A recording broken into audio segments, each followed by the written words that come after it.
Jacou, une commune située au sud de la France. Elle a une superficie de 3,43 km² et se localise dans le département de l'Hérault au nord-est de Montpellier en région Languedoc-Roussillon. Jacou jumelé à Sermonçel au Portugal appartient à l'arrondissement de Montpellier et dépend administrativement du canton de Castries. Considéré comme un village rural dans les années 60, Jacou comptait 247 habitants en 1968.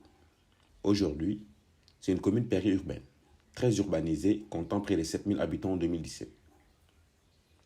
Une population majoritairement jeune et dont on retrouve une homogénéité des sexes. Sa position géographique depuis le centre de Montpellier lui confère une facilité d'accès grâce à la ligne 2 du tramway, qui cependant se limite qu'à l'entrée de la ville. Une commune dotée de nombreux espaces dédiés à la promenade, comme le château et le parc de Bocaux, respectivement inscrits et classés au patrimoine historique et propriété de la ville depuis 1995. Jacou profite aussi des grands axes routiers qui la desservent, participant à son désenclavement et en même temps à son attractivité. Cependant, Jacou reste une commune qui s'est construite progressivement durant le temps, comme le montre cette représentation datant de la période entre 1950 et 1965, d'où la commune était dotée que des terres agricoles à l'exception de quelques bâtis qui servaient d'habitat aux agriculteurs et qui représentent aujourd'hui le centre historique. À partir de 1965, l'émancipation de la commune prendra son envol de par un fort apport migratoire et va se poursuivre dans le temps, comme en 2005 où l'on note un fort accroissement de l'étalement urbain, un phénomène qui ne cesse de s'accroître. Cet étalement s'est accompagné d'une organisation très stricte de l'espace avec la partie sud-est principalement réservée aux activités technico-commerciales où l'on retrouve le centre commercial de Bocaux. La partie sud et centre de la commune quant à elle est essentiellement résidentielle et regagne même l'est. Cependant, cette occupation n'est pas au profit de la partie nord de la commune qui est presque inoccupée et qui serait une volonté de la commune de garder l'esprit de campagne. Une commune qui est surtout vouée à une gentrification de l'espace, rendant les logements chers et difficilement abordables pour les populations les plus démunies. Cette situation est au profil de la municipalité car la quasi-totalité des foyers résidents dans la commune sont propriétaires et appartiennent à la classe moyenne, donc forcément imposables, ce qui enrichit les caisses de la commune. Cependant, cette gentrification serait à l'encontre de la population qui travaille dans la commune dont plus de la moitié n'y résidant pas à cause de la cherté des logements. Ceci pourrait être en même temps un problème pour l'attractivité de la commune. En revanche, la commune dispose presque de toutes les infrastructures de base dans tous les domaines, allant de la crèche jusqu'au collège, et même d'un centre de formation pour les études supérieures. Sur le plan sportif et des loisirs, la commune dispose de plusieurs complexes sportifs à l'instar de celui de Bocaux, de Las Bouzigues et même d'une salle de spectacle comme la Passerelle. La commune intervient aussi dans la gestion des personnes âgées avec une disposition d'équipements adaptés comme les pads de Terra Rosa. Le tout comblé par un agencement des services publics et administratifs.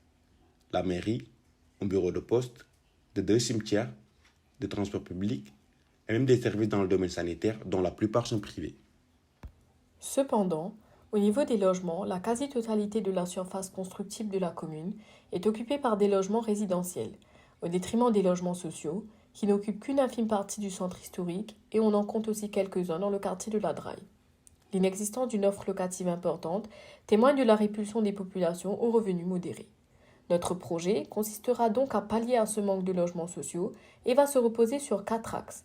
Permettre aux employés de la ville de pouvoir y résider, viser un renouveau de la population et d'une mixité sociale, rénover et faire valoir, participer à l'attractivité de la commune pour les populations les moins aisées. En revanche, au vu des lois qui régissent le PLU, à l'instar des articles 10 d'ordre public du RNU, à savoir la R111-15 et la R111-14-2, la commune de Jacou ne dispose plus de surface constructible, car la totalité de la surface disponible est soit protégée en zone N, soit réservée aux activités agricoles en zone A, ou tout simplement régie par la PPRI. Ceci nous a également été confirmé par la directrice de l'urbanisme lors d'une réunion.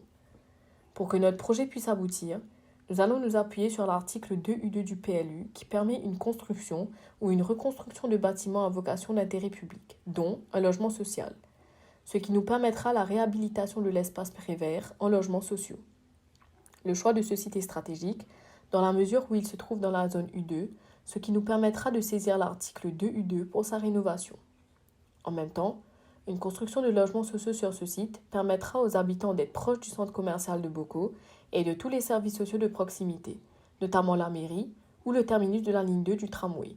Il sera même à l'avantage des étudiants souhaitant y résider, étant donné qu'il se situe à moins de 300 mètres du centre de formation Idelka Business School. Une salle dont son état témoigne de son ancienneté et surtout vouée à l'abandon car utilisée de moins en moins. La rénovation de cette structure apportera fraîcheur au cœur de ville. Notre étude des projets de logements sociaux, déjà réalisés dans la ville, nous amène à conclure que notre projet trouvera investissement parmi les sociétés qui opèrent dans le domaine de l'habitat social. Celles-ci ont déjà investi dans des projets similaires dans la commune de Jagou et y trouveront leur compte, tels Amétis, ACM et Mera. L'aboutissement de notre projet permettra d'une part d'affronter les déséquilibres sociaux et d'autre part d'augmenter l'offre locative, ce qui rendra la commune plus harmonieuse et attrayante.